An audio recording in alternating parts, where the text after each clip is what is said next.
సర్క్యులర్‌ని వ్యతిరేకిస్తూ మీరు ధర్నాకి పిలుపునివ్వడం అసలు ఇది మీరేం కావాలనుకుంటున్నారు? అన్న 13వ తారీఖు రోజు అయితే Osmania university vice chancellor release చేసిన సర్క్యులర్ లో కనీస హక్కులను కాలరాస్తూ ఆర్టికల్ 19 ఎవరైతే రాజ్యాంగం ఇచ్చిన హక్కులను కాలరాసే విధంగా రోజు సర్క్యులర్ రిలీజ్ చేయడం జరిగింది.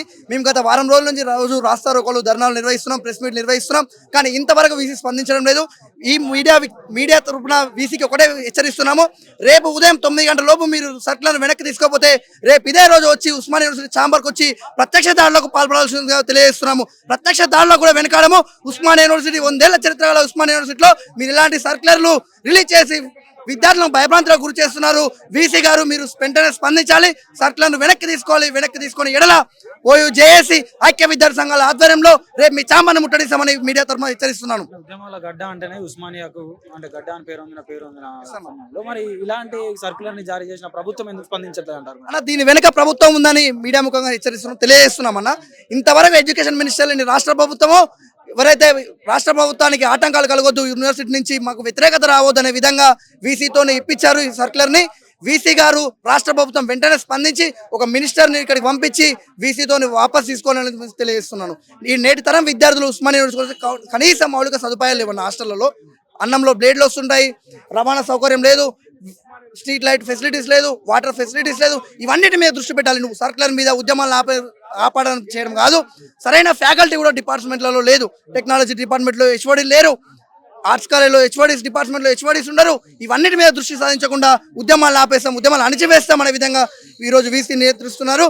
వీసీ గారు అని వెనక్కి తీసుకోవాలని ప్రత్యక్షంగా తెలియజేస్తున్నాం. విద్యార్థి నాయకత్వ లక్షణాలు అనేవి బయటపడతాయి కదా, మరి ఉద్యమాలే లేకుండా నిరసనలే లేకుండా మరి ప్రభుత్వం యోచిస్తున్న పరిస్థితిని చూస్తూ ఉంటే ఎట్లా ఉంది అన్న? ఎవరైతే ఉస్మానియా యూనివర్సిటీకి వచ్చి విద్యార్థులు ప్రశ్నిస్తారు, తెలంగాణ ఉద్యమం కావచ్చు, వందే మాతరం ఉద్యమం కావచ్చు, దళిత్ మూవ్మెంట్స్ కావచ్చు, నిన్న మన సూర్యాపేట జరిగిన ప్రణయ హత్య కేసులు కావచ్చు, ఉస్మానియా కేంద్రంగా ఎన్నో ఉద్యమాలు జరిగినాయి. ఉస్మానియా కేంద్రంగా ఉద్యమాలు చేస్తేనే ఎన్నో సమస్యల పరిష్కారం అయితే ఈరోజు రేవంత్ రెడ్డి గారు సీఎం కుర్చీలో కూర్చోడానికి కూడా ఇదే ఉస్మానియా యూనివర్సిటీ కారణమని తెలియజేస్తున్నాము. ఇక్కడ ప్రతిపక్ష హోదాలో ఉండే అన్ని విద్యార్థి సంఘాలు గత ప్రభుత్వం మీద ఫైట్ చేయడం వల్లనే రేవంత్ రెడ్డి గారు సీఎం అయ్యారు. మీరు దాన్ని మర్చిపోవద్దు. మీరు ఒకవైపు ప్రజాపాలన అంటున్నారు, ఒకవైపు 6 గ్యారెంటీలు అంటారు, ఒకవైపు యువ వికాస్ విడుదల చేస్తాం ఏప్రిల్ 5 వరకు అప్లికేషన్ చేసుకుంటున్నారు. యువ వికాస్ అంటూనే విద్యార్థుల గొంతునొక్కే ప్రయత్నం వీసీతో మీరు చేయిస్తున్నారు. మీరు తక్షణమే ప్రభుత్వం ఆలోచించి వీసీతోని సర్క్యులర్ను వెనక్కి తీసుకోవాలి. ఉస్మానియా గడ్డ ఉద్యమాలకు అడ్డ పేరొందిన నేపథ్యంలో ఇలాంటి సర్క్యులర్ని జారీ చేసిన నేపథ్యంలో మీకు ఎట్లా ఉంది బ్రదర్? మరి అంటే ప్రభుత్వం ఇలా కావాలని చేస్తుందని చెప్పుకోవచ్చా? 100% బ్రదర్. ఎందుకంటే ప్రభుత్వం దృష్టిలో లేకుండా అయితే వీసీ గారు అయితే ఎలాంటి నిర్ణయాలు తీసుకోడు. ఎందుకంటే ప్రభుత్వం అంటే ఒకటి మనం గుర్తుపెట్టుకోవాలి, రేవంత్ రెడ్డి గారు ప్రజాప్రభుత్వం అని చెప్పిండు, మేము విద్యార్థులకు పెద్దపీట వేస్తామని చెప్పిండు. నిన్న బడ్జెట్ విషయంలో ఇట్లా విద్యా వ్యవస్థకు ఎంత అన్యాయం జరిగిందో మనం చూస్తున్నాము. దాన్నే దృష్టిలో పెట్టుకుంటే ఇది 13 తారీఖు రిలీజ్ అయిన సర్క్యులర్. 13 తారీఖు ఏమైంది రిలీజ్ చేసినంటే ఇక్కడ ధర్నాలు చేయకూడదు, ఎలాంటి రాస్తారోకలు చేయొద్దు, ప్రశ్నించొద్దు, ఇక్కడ ఉన్న విద్యార్థులు యూనివర్సిటీలో ఎలాంటి సమస్యలను మీరు అడగవద్దు అనే ఉద్దేశంతోనే ఈ ప్రభుత్వము వీసీ గారి చేతుల మీదుగా ఈ సర్క్యులర్ రిలీజ్ చేయించింది. దాన్ని దృష్టిలో పెట్టుకొని ఈ సర్క్యులర్ జరిగింది. మేము గత కొన్ని రోజుల నుంచి ధర్నాలు రాస్తారోకలు ఎన్నో చేస్తున్నాం, అయినా కూడా పట్టించుకోవట్లేదు ప్రభుత్వం. ఎందుకంటే వాళ్ళకి అనుకూలంగానే రిలీజ్ చేసారు కాబట్టి. ఎందుకంటే తెలంగాణ ఉద్యమం ఇక్కడి నుంచి స్టార్ట్ అయింది, ఎన్నో ఉద్యమాలకి ఇక్కడి నుంచి స్టార్ట్ అయింది కాబట్టి అలాంటి ఉద్యమం మళ్ళీ లేవకుండా వీళ్ళు ఇది పండుతున్న ఏంటి ఒక పెద్ద ప్లాన్గా వీళ్ళు చేస్తారు. మేము తక్షణమే దీన్ని వెనుక తీసుకోకుండా దీన్ని పెద్ద ఎత్తున మేము ఉద్యమం చేపడతామని తెలియజేస్తాం. అంటే యూనివర్సిటీ ఆస్తులను కూడా ప్రభుత్వం అమ్ముతున్నట్లు కొన్ని వార్తలు వినిపిస్తున్న నేపథ్యంలో విద్యార్థులు ఏమైనా ఆందోళన చేస్తారని చెప్పేసి ఇలాంటి సర్క్యులర్ని తీసుకొచ్చారని చెప్పుకోవచ్చా? 100% బ్రదర్. చాతగాని ప్రభుత్వం ఉన్నప్పుడే ఇట్లా జరుగుతుంది. ఎందుకంటే ప్రభుత్వ భూములు అమ్మడం ఏంది? నీ చేత కాకుండా బంద్ చేసుకోబోయి నువ్వు ప్రభుత్వ భూములు ఎందుకు అమ్ముతావు? నీకేం అధికారం ఉందని ప్రభుత్వ భూములతో? అరే ఈ తెలంగాణలో ఎంతో మంది జనాభా ఉన్నారు. నువ్వు విద్య గురించి మాట్లాడు. ఈ ల్యాండ్లు అమ్మి నువ్వు చేసేది ఏముంది? కాంట్రాక్టర్కి అప్పచెప్పడం తప్పితే కాంట్రాక్టర్ ఎవరు ఉంటారు? మీరే ఉంటారు. ఉన్నత వర్గాలు ఉంటాయి, పేద వర్గాలకు ఏడ జరుగుతుంది? పేద వర్గాలు జరిగేది ఒకటి ఎడ్యుకేషన్. అలాంటి వీళ్ళు ఎడ్యుకేషన్ ఇక్కడ బంద్ చేశారు. ఉద్యమాల నుండి విద్యార్థి నాయకత్వ లక్షణాలు అనేవి బయటపడతాయి కదా బ్రదర్, మరి ఉద్యమాలే లేకుండా చేస్తుంది ప్రభుత్వం, దీన్ని ఏ విధంగా చూస్తారు? యూనివర్సిటీ అంటేనే స్వేచ్ఛ భయ్. యూనివర్సిటీ అంటేనే స్వేచ్ఛ. ఇలాంటి యూనివర్సిటీలో ఇలాంటి చేయడము అప్రజాస్వామ్యం. దీన్ని తక్షణమే వీళ్ళు వెంట తీసుకోవాలని మేము తెలియజేస్తున్నాం. ఏదైతే మొన్న ఉస్మానియా యూనివర్సిటీ వేసి మరి సర్క్యులర్ విడుదల చేయడం జరిగిందో అది కేవలం రాష్ట్ర ప్రభుత్వం కావచ్చు, రాష్ట్రంలో ఉన్నటువంటి ముఖ్యమంత్రి మరి వారి కనసాగల్లోనే వారి ఆదేశానుసారమే ఈ యొక్క సర్క్యులర్ విడుదల చేయడం జరిగిందని క్లుప్తంగా తెలుస్తూ ఉన్నది.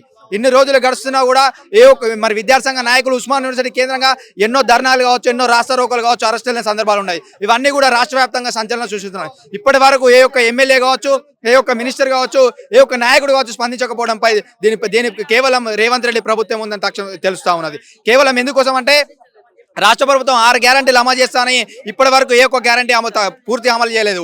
ఉస్మానియా యూనివర్సిటీ కేంద్రంగా విద్యార్థుల స్కాలర్షిప్ల విషయంలో కావచ్చు, జాబ్ నోటిఫికేషన్ విషయంలో కావచ్చు ప్రశ్నిస్తారనే ఉద్దేశంతో ఈ యొక్క సర్కిల్ని విడుదల జరిగిందని సంక్షిప్తంగా తెలుస్తూ ఉన్నది. మీరు చూసినటువంటి బడ్జెట్ లో మీకు ఎట్లా అనిపించింది అంటే ఆ యొక్క బడ్జెట్ పూర్తిగా ప్రజా వ్యతిరేకమైన బడ్జెట్ గానే ఉందని చెప్పేసి కూడా తెలుస్తా ఉన్నది. ఈ యొక్క విద్యాశాఖకి కేటాయించాల్సిన బడ్జెట్ అదేనా?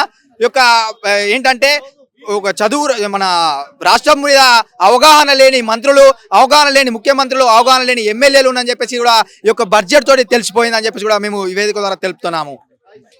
ఈ యొక్క సర్క్యులర్ ని తక్షణమే వెనక్కి తీసుకొని ఎడల భవిష్యత్తులో ఆందోళనాత్మక కార్యక్రమాలు భవిష్యత్తులో మరింత ఉద్రిక్తం చేస్తామని చెప్పేసి కూడా మేము తెలుపుతా ఉన్నాము. ప్రభుత్వ ఆగడాలను ప్రశ్నించేందుకే మరి విద్యార్థులు ప్రశ్నిస్తారని చెప్పేసి ఇలాంటి సర్కులర్ని జారీ చేస్తారని చెప్పొచ్చు. అంటే ప్రభుత్వాల ఆగడాలను అంటే ప్రశ్నిస్తారని చెప్పేసి ఇలాంటి సర్కులర్ని జారీ చేశారని చెప్పుకోవచ్చు. అవును, రాష్ట్ర ప్రభుత్వం 6 గ్యారంటీలు అమలు చేస్తామని చెప్పేసి ఎలక్షన్ లో ప్రకటించడం జరిగింది. ఇప్పటి వరకు పూర్తి స్థాయిలో ఏ ఒక్కరికైనా 6 గ్యారంటీలు ఒక్క స్కీమ్ అని అందిందా? కేవలం మహిళలకి ఆ యొక్క ఫ్రీ బస్ అని చెప్పేసి అందించడం జరిగింది. అది కూడా మహిళలు ఎంతో కొట్టుకుంటున్నారు. అది కూడా మన సోషల్ మీడియా వేదిక ద్వారా ఎన్నో సందర్భాల్లో చూస్తున్నాం. విద్యార్థుల స్కాలర్షిప్ల విషయం కావచ్చు, అదేవిధంగా గురుకులాల్లో చూడండి, గురుకులాల్లో ఈ ప్రభుత్వం వచ్చిన నుంచి ఎన్నో ఆత్మహత్యలు జరుగుతూ ఉన్నాయి. ఇవన్నీ కూడా ప్రశ్నిస్తారు, ఓయూ కేంద్రంగా ప్రశ్నిస్తారనే ఉద్దేశంతో ఈ రోజు ఆ యొక్క సర్కులర్ విడుదల చేయడం జరిగిందని చెప్పేసి కూడా తెలుపుతున్నాం. తెలంగాణ ఉద్యమంలో ఓయూ కేంద్రంగా ఎన్నో ఉద్యమాలు జరిగాయి. ప్రత్యేక తెలంగాణ రాష్ట్రం రావడానికి ఓయూగే మరి ప్రధానం అని చెప్పేసి కూడా మరి ఉంది. దృష్టిలో పెట్టుకుని ఈ రోజు ఈ యొక్క సర్కులర్ విడుదల చేయడం జరిగిందని చెప్పేసి కూడా తెలుపుతా ఉన్నాము. ఓయూ ఐక్య విద్యార్థి సంఘాల ఆధ్వర్యంలో ఉస్మానియా యూనివర్సిటీ వైస్ ఛాన్సలర్ నియంకృతమైనటువంటి సర్కులర్ ను వాపసు తీసుకోవాలని చెప్పేసి గత కొన్ని రోజులుగా నిరసనలు, రాస్తారోకోలు, ధర్నాలు, ప్రెస్ మీట్లు నిర్వహించడం జరిగింది. దానిలో భాగంగా ఈ రోజు ఉస్మానియా యూనివర్సిటీ అడ్మినిస్ట్రేటివ్ బిల్డింగ్ దగ్గర ఈ రోజు ఇచ్చినటువంటి సర్కులర్ ఏదైతుందో ఆ సర్కులర్ ని మొత్తం కూడా చింపివేయడం జరిగింది. అట్లాగే ఏదైతే యూనివర్సిటీ విద్యార్థి సంఘాలను మొత్తం మీద పెడుతున్న అక్రమ కేసులు అవుతున్నాయో, అలాగే అక్రమ అరెస్టులు అవుతున్నాయో దాన్ని ఇమీడియట్లీగా మొత్తానికి కూడా ఈరోజు నిలిపివేయాలని చెప్పేసి, అలాగే యూనివర్సిటీ ఏదైతే సర్క్యులర్ ఇచ్చిందో ఆ సర్క్యులర్కి ప్రభుత్వానికి సంబంధం ఉందా లేదని చెప్పేసి రాష్ట్ర ప్రభుత్వం దీని మీద యుద్ధ ప్రాతిపదికన సమాచారం ఇవ్వాలి. జరుగుతున్నటువంటి అసెంబ్లీలో సంబంధించిన దాంట్లో దీని మీద స్పందించాలని చెప్పేసి సీఎం రేవంత్ రెడ్డి గారిని ఈరోజు విజ్ఞప్తి చేస్తున్నాం. లేని పక్షంలో ఈ సర్క్యులర్ని వాపసు తీసుకునే క్రమంలో విద్యార్థి ఉద్యమాలు చేస్తామని చెప్పేసి హెచ్చరిస్తా ఉన్నాను.